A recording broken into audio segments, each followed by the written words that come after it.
Bien, entonces lo anunciado, vamos a conversar ahora con Farid Kajat, que no necesita mayor presentación, ustedes todos lo conocen. Farid, gracias por haber aceptado la invitación. De nada, buenas tardes. A ver, una primera impresión general de este nuevo gobierno de Naftali Bennett, de punto de vista para los palestinos, para los árabes e israelíes, o más bien palestinos e Israel, ¿hasta qué punto es una buena, mala noticia, mala o buena? En fin, tú me dirás, ¿cómo lo ves? A ver, en primer lugar, los líderes de 3 de los partidos de la coalición de gobierno actual, liderada por Naftali Bennett, fueron ministros de Netanyahu. Y son tan conservadores como el propio Netanyahu, sino más en el caso del propio Bennett. Esa no es la diferencia fundamental. Tampoco estaban, digamos, enfrentados por cómo lidiar con el problema de la ocupación de territorios palestinos.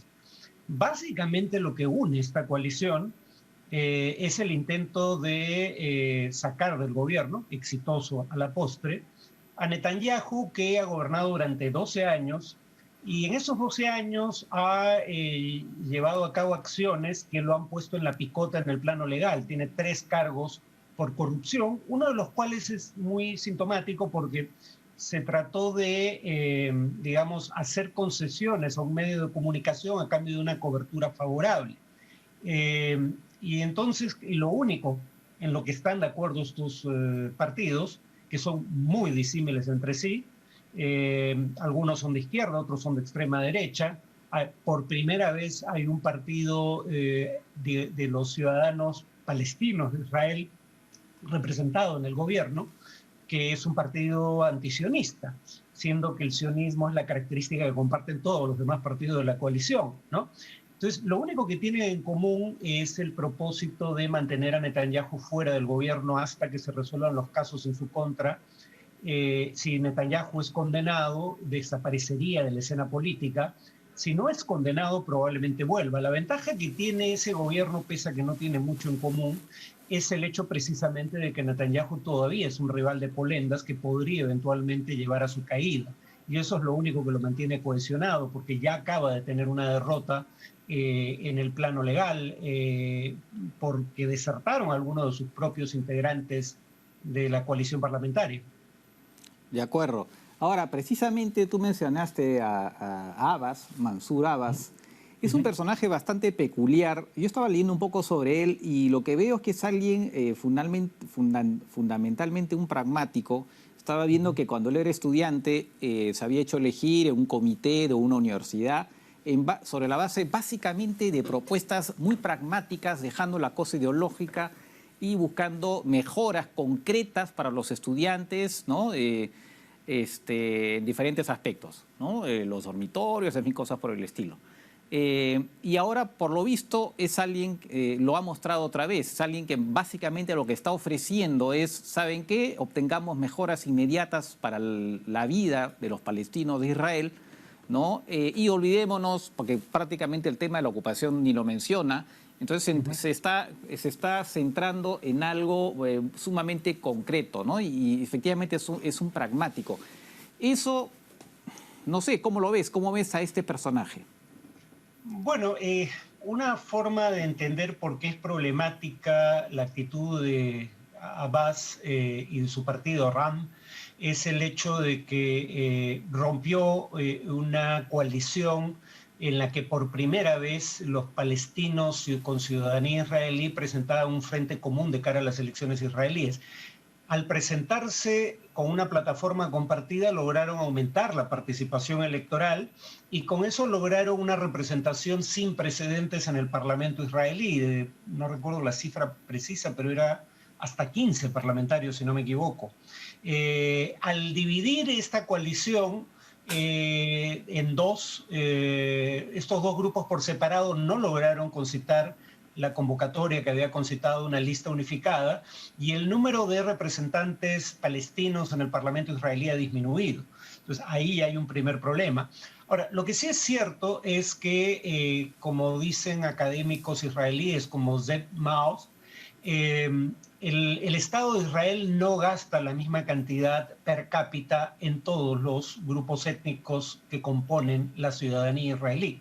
Privilegia a los ciudadanos judíos a expensas de los ciudadanos de religión musulmana, cristiana, en general de lengua árabe, ¿no? Y él decía hace ya unos años que se gastaba en ellos la cuarta parte a nivel per cápita de lo que se gasta en ciudadanos israelíes, y esa falta de gasto público se refleja sobre todo en una menor cobertura digamos, fuerzas policiales en zonas de mayoría palestina, lo cual ha permitido que se asienten ahí los principales grupos de narcotráfico. Entonces, hay un problema de poco gasto público en general y poco gasto en seguridad ciudadana en particular, que hace que las mayores tasas de homicidios en Israel estén en las zonas de mayoría palestina. Entonces, Abbas, poco creo que el criterio era: no podemos cambiar la política del Estado de Israel, al menos no por ahora, respecto a la ocupación de territorios palestinos.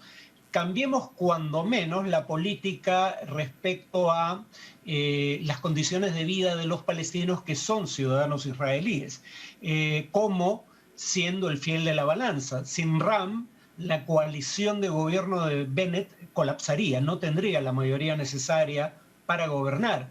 Entonces, dándole los votos que necesita para gobernar, podemos negociar con ese gobierno y obtener concesiones. De acuerdo.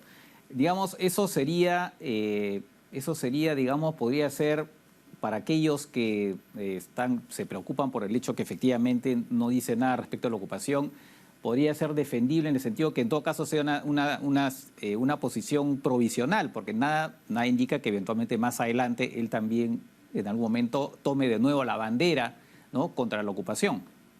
Bueno, de hecho, su partido en esta votación que pierde, la primera votación que pierde el nuevo gobierno, se dividió.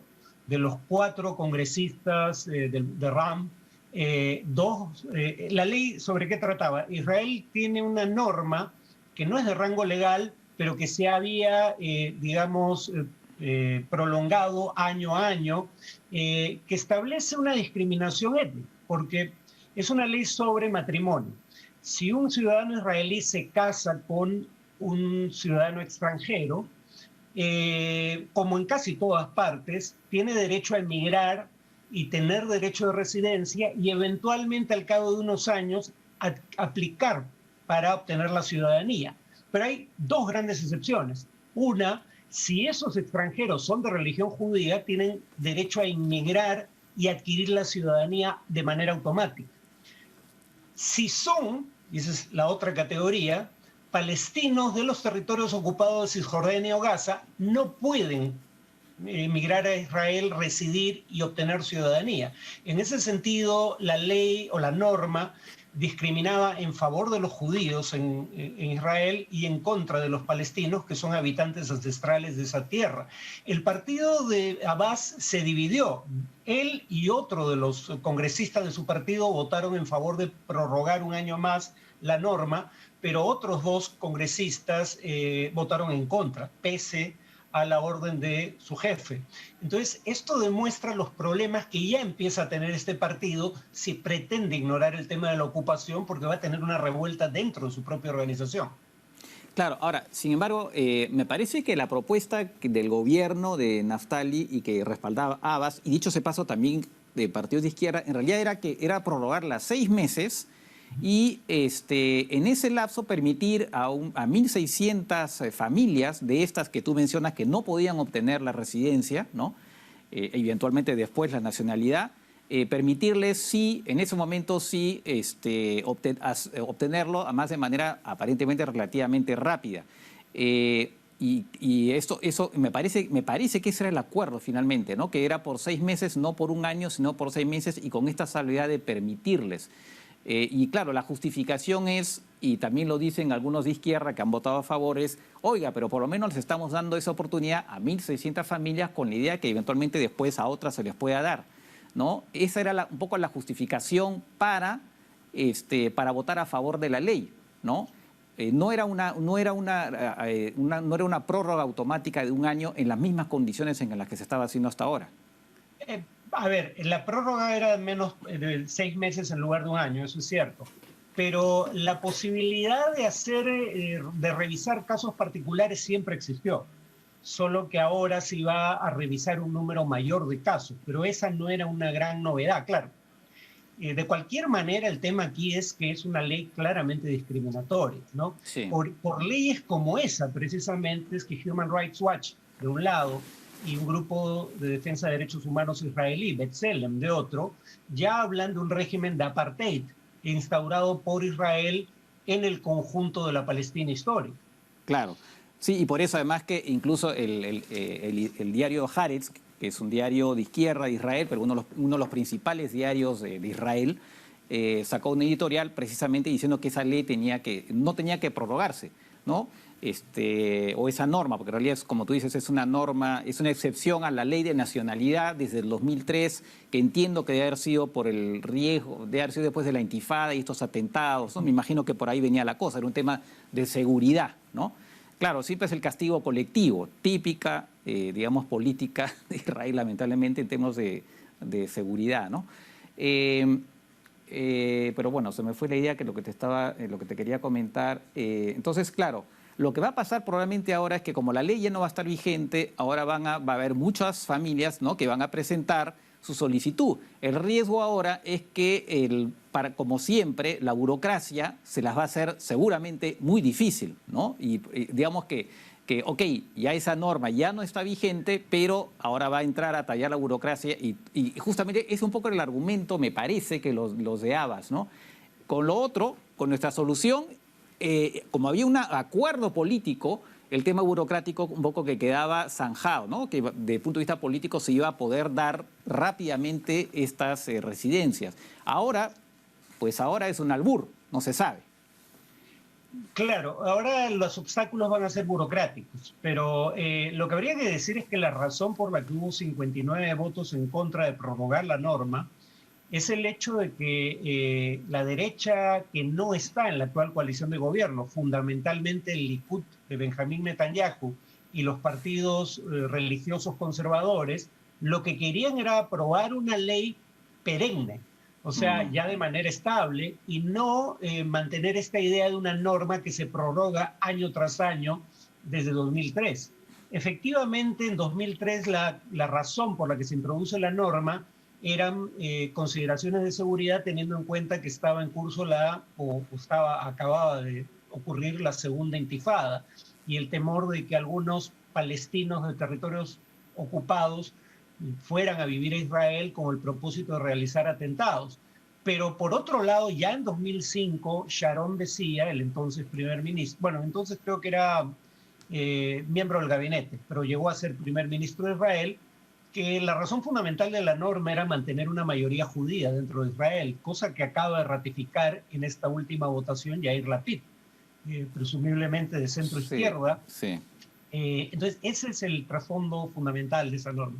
Claro, es verdad. Eso es cierto. En general, los temas de seguridad en el fondo son pretextos para algo, digamos, más general, que es mantener una presencia, digamos, el punto de vista demográfico, a favor de los judíos en detrimento de los palestinos. Eso, efectivamente, creo que eso es algo en lo que todo el mundo coincide. Ahora, otro tema que también de alguna manera no sé si puso en riesgo, pero también puso a prueba la coalición, fue esta decisión respecto de una colonia llamada Salvaje, ¿no? En el territorio, en Cisjordania. Hay que recordar al público que las colonias todas son ilegales desde el punto de vista internacional, ¿no? Esta colonia judía es en Cisjordania, pero que de acuerdo a la ley israelí hay algunas que son legales y otras que no lo son. Esta de acá no lo era, ¿no? No lo era, como me parece que hay, no sé si son 122 las ilegales, en fin, pero que no están, que muy pocas son evacuadas cuando deberían serlo automáticamente. Y acá, si le puedes explicar al público en qué consistió finalmente este arreglo que se hizo con estos colonos, ¿no? Que hace un caso un poco distinto. No tengo los detalles, pero no ha habido, que yo sepa, una evacuación inmediata.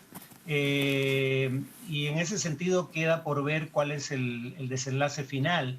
Pero el tema es que, claro, Naftali Bennett tiene el problema de que él, como integrante de los gabinetes de Netanyahu, históricamente había hecho lo que decidía el gabinete, que era simplemente legalizar ex post facto las confiscaciones de tierras perpetradas por ciudadanos privados de Israel. O sea, las colonias, como tú dices, son contrarias al derecho internacional, todas ellas, en aplicación de la Cuarta Convención de Ginebra, pero son legales desde el punto de vista del derecho israelí.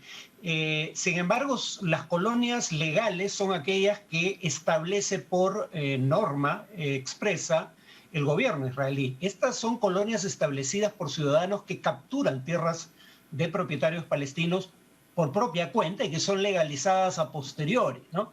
Lo único que ha cambiado para bien, podría decirse, respecto al periodo de Netanyahu, es que si bien Naftali Bennett sería y parte de su coalición serían proclives de seguir haciendo lo que siempre se ha hecho, necesitan el voto de partidos de la izquierda sionista y del partido palestino que mencionábamos para mantenerse en el gobierno. Y entonces esos partidos terminan teniendo algún poder de negociación, sino de veto sobre cierto tipo de decisiones como esta, pero confieso que no conozco los detalles de este caso particular. En todo caso, es un cambio respecto a lo que hubiera hecho probablemente Netanyahu de estar en el gobierno, que es simplemente legalizar después del hecho el despojo. Claro, sí, en realidad ahí lo que pasó finalmente fue que les dijeron a estos colonos, váyanse, ¿no? Para evitar un enfrentamiento, ¿no? Porque además ese es el riesgo, que hay una guerra civil entre judíos por el tema de las colonias, que ese es un riesgo verdadero, ¿no? Y les dijeron, váyanse, pero no vamos a destruir los que han construido, que contrariamente a otras ocasiones han sido construidas en duro, esta vez ya con ladrillo, cemento y todo, no con instalaciones precarias como en otras, ¿no? En otras colonias salvajes. Entonces, claro, probablemente, como tú dices, efectivamente eso es algo a lo que se ha llegado, combinar, evitar, digamos, un enfrentamiento que hubiera habido seguramente, y por otro lado, no llegar al hecho de no evacuar y dejar que pase el tiempo, porque además hay un lapso legal para el que se puede evacuar y después, si no se evacúa, pues hay todo un proceso y se quedan ahí de manera indefinida. O sea, como tú dices, probablemente esto tiene que haber sido el hecho de que hay esta presencia de izquierdistas y también, por supuesto, del partido de Abbas en este asunto, ¿no? Sí, precisamente porque la práctica habitual era que se legalizaba después del hecho, es que empiezan a construir en concreto. Si no supieran que iban a quedarse, que es lo que había ocurrido durante años, hubieran hecho lo que habían hecho en un principio, que era llevar un contenedor e instalarse en él. Un contenedor es fácil de remover. Claro. Tú no gastas en material noble si crees que se va a ser destruido a la mañana siguiente, y eso es lo que no ocurría hasta ahora y no ha ocurrido tampoco esta vez. Claro, claro. Así es. Bueno, en todo caso, bueno, este es un tema que vamos a ver cómo sigue el manejo, ¿no? El manejo del tema palestino por este nuevo gobierno. Ahora, si vamos a lo palestino, lo intrapalestino, allá también se cuecen habas y bastantes habas. Hablando recordando que es el apellido de Mahmoud, ¿no? Mahmoud Abbas. Hay una represión brutal, ¿no? Obviamente no hay democracia ahí, no se quiere ir el señor Abbas, a pesar que ya tiene una edad venerable, ¿no? Creo que tiene 83 años, no recuerdo bien. Además, y se ha asesinado a una persona en una comisaría. Lo que llama la atención cuando uno lee los reportes es que es la brutalidad de la represión del gobierno, de la autoridad palestina, realmente es muy llamativa. ¿Hacia dónde va la Autoridad Nacional Palestina? A ver, la Autoridad Nacional Palestina no es un gobierno propiamente dicho, es una autoridad administrativa de solo una parte de los territorios que Israel ocupa. La mayor parte de los territorios ocupados siguen bajo control israelí. Claro, claro. La desgracia de los palestinos es que viven bajo una ocupación extranjera, ilegal, y simultáneamente son victimizados por sus propias autoridades, las cuales surgieron en elecciones en el año 2006, pero en tanto esas elecciones no fueron aceptadas ni por Israel ni por Estados Unidos y buena parte de la Unión Europea, llevaron un enfrentamiento intrapalestino que hizo que la autoridad nacional se dividiera. En Gaza el control está en manos de Hamas, en las partes de Cisjordania, donde hay una autoridad palestina, que son la minoría, están bajo el control de Al-Fatah, y ambos gobiernan de manera autoritaria, ambos reprimen a sus opositores. Y claro, el último caso que mencionas es el de un activista que fue básicamente secuestrado de su hogar y fue maltratado a tal punto que en 2 horas ya había muerto. O sea, fue torturado al punto de que murió en cuestión de pocas horas. Y eso ha llevado a manifestaciones, no solo contra la autoridad palestina, sino que la autoridad palestina tampoco permite manifestaciones contra la ocupación israelí. En alguna medida es el trabajo sucio por los ocupantes, pero en este caso está en la picota por sus propios abusos. Según una encuesta, 84% de los palestinos creen que la Autoridad Nacional Palestina que encabeza Mahmoud Abbas es una autoridad corrupta, quieren que se realicen elecciones, pero Abbas sabe que las puede perder no solo por el descrédito que tiene la autoridad que ejerce, sino porque su propio partido está dividido hasta en 3 facciones. Y entonces ni siquiera un partido que está desprestigiado por la forma en que ha ejercido la poca autoridad que tiene, además está internamente dividido. Por eso es que Abbas está postergando indefinidamente la realización de nuevas elecciones para la Autoridad Nacional Palestina. Claro, efectivamente, eso es lo que... Claro, entonces quiere decir que en realidad pues no hay, siendo realistas, no van a haber elecciones en un tiempo, no sé, indefinido, tal vez cuando muera el señor Abbas eventualmente, pero no parece que vayan a haber elecciones próximamente entre los palestinos, ¿no? Bueno, un medio electrónico israelí decía que justo en esta coyuntura la Autoridad Nacional Palestina de Abbas está intentando comprar bombas lacrimógenas y bombas aturdidoras justamente de Israel. Y probablemente Israel se las entregue porque lo que quiere es que contribuyan a la seguridad de Israel manteniendo bajo control a la población palestina. Entonces, si de Abbas depende, efectivamente no va a haber ningún cambio. La pregunta es si la presión de la calle probablemente pueda o no obligarlo a hacer cambios, sobre todo a convocar elecciones. Claro, claro. Sí, pues bueno, vamos a ver qué es lo que sucede, pero ahí también efectivamente entre los propios palestinos la cosa está color de hormiga, como se dice. Farid, te agradezco, la verdad que ha sido muy esclarecedor todo lo que nos has dicho. Pues en fin, veremos qué es lo que sucede y obviamente pues volveremos a conversar en algún otro momento. Gracias nuevamente. De nada, hasta luego.